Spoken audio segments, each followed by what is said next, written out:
Pembacaan Firman Tuhan menurut Amsal 3 ayatnya yang kelima.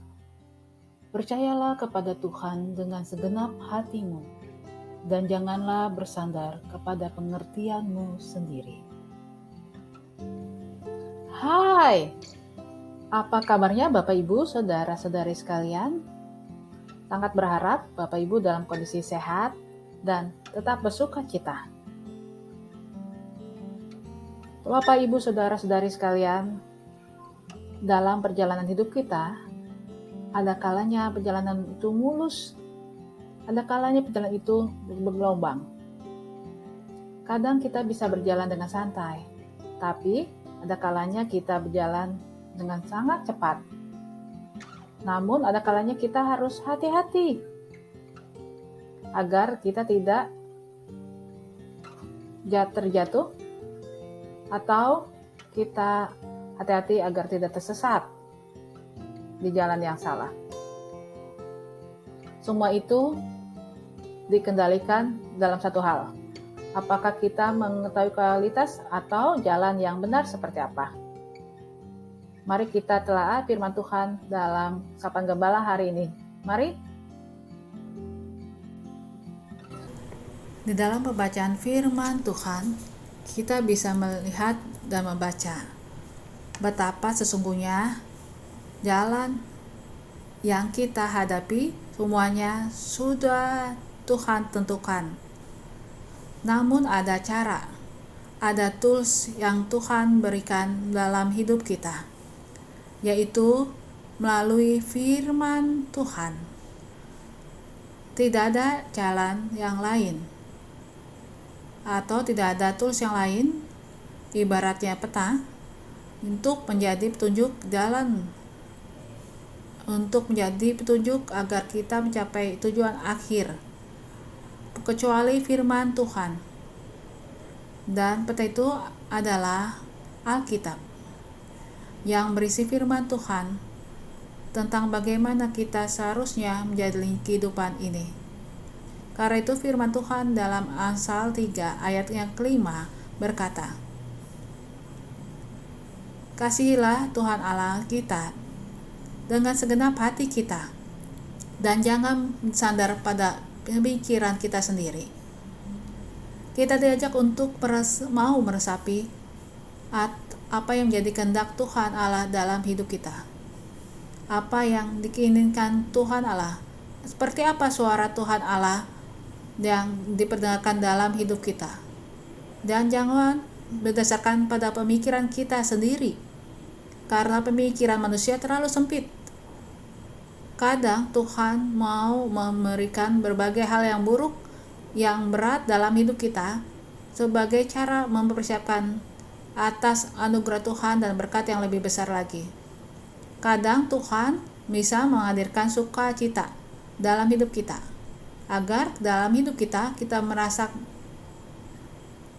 kegembiraan atas anugerah dan berkat Tuhan yang sangat luar biasa dalam hidup kita.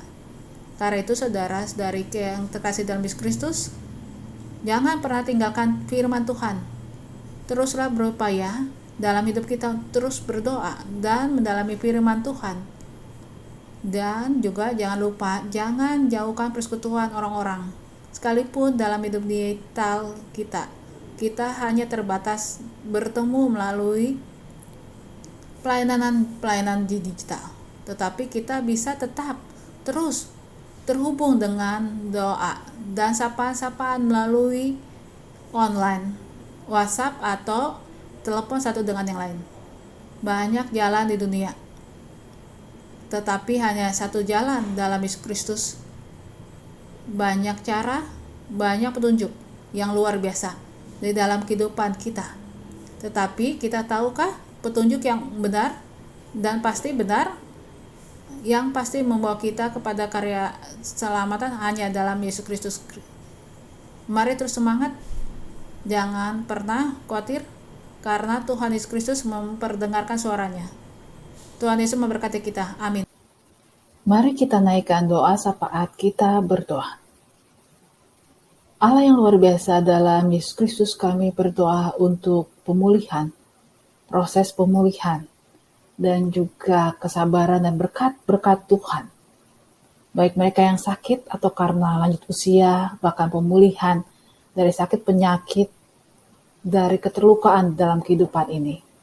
Kami mengingat untuk Ibu Sylvia Intan, Bapak Untung Raharjo, Ibu Livencia, Ibu Heni Cahya, Ibu Lani Setiawan, Ibu Nani Pangustu, Ibu Maria Bampang, Bapak Ridwan dan Ibu Vivi, Bapak Yen Christian, Oma Meli, Ibu Widya Wiryadi, Ibu Sumiati, Bapak Sutanto Harto, Ibu Titi Niati, Bapak Mahargono, Ibu Nani Mahargono, Bapak Willy Suryadi, Ibu Sumihar, Ibu Penatua Sri Haryati Gani.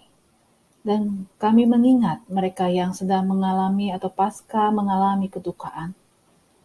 Untuk keluarga almarhumah Ibu Liana Senja Husada, keluarga Bapak Rohim, keluarga Bapak Manalu, Ibu Heti. Begitu juga untuk keluarga Bapak Penatua Nugroho, keluarga Bapak Lili, dan mereka yang mengalami dan sedang berproses berdamai dengan proses kedukaan yang mereka alami. Tuhan, topang urapi, dan juga berikan kepekaan untuk merasakan cinta kasih Tuhan yang merengkuh mereka bersama dengan semua keluarga. Tuhan tolonglah. Tuhan Yesus yang sangat baik di masa sekarang, begitu banyak keluarga-keluarga yang sedang berusaha untuk memulihkan diri mereka, kembali bangkit di jalan yang mereka lalui, dalam hal ekonomi, dalam hal mental, dalam hal spiritualitas, dalam cinta kasih, dalam hal mempertahankan keharmonisan keluarga, melawan kesepian dan kesunyian, bahkan juga pengorbanan harus dilakukan dalam hal merawat, menjaga, dan memulihkan keluarga. Tuhan Yesus yang sangat baik, urapi dengan hikmat, penyertaan, kekuatan, dan berkat-berkat Tuhan. Dan terlebih khusus, baharulah kami untuk menjadi sahabat satu dengan yang lain. Tuhan tolonglah kami. Dalam berbangsa dan negara, Tuhan kami bersyukur karena kondisi COVID-19 ini semakin reda dan kami boleh semakin memulihkan kehidupan di tengah bangsa Indonesia. Tuhan urapi pemerintah untuk memberikan dan mengambil langkah-langkah yang bijaksana sehingga bangsa ini semakin kokoh. Begitu juga urapi semua rakyat Indonesia untuk boleh bahu-membahu memulihkan kehidupan. Dan secara khusus kami mohon urapilah gerejamu ya Tuhan, sehingga kami boleh menghadirkan karya kasih Tuhan dan kedamaian, menjadi bagian di bangsa ini yang memberkati, dimanapun, apapun yang kami lakukan, biarlah nyata kasih Tuhan bagi bangsa kami Indonesia. Tuhan Yesus yang sangat baik, inilah doa kami, dalam Yesus kami berdoa, amin.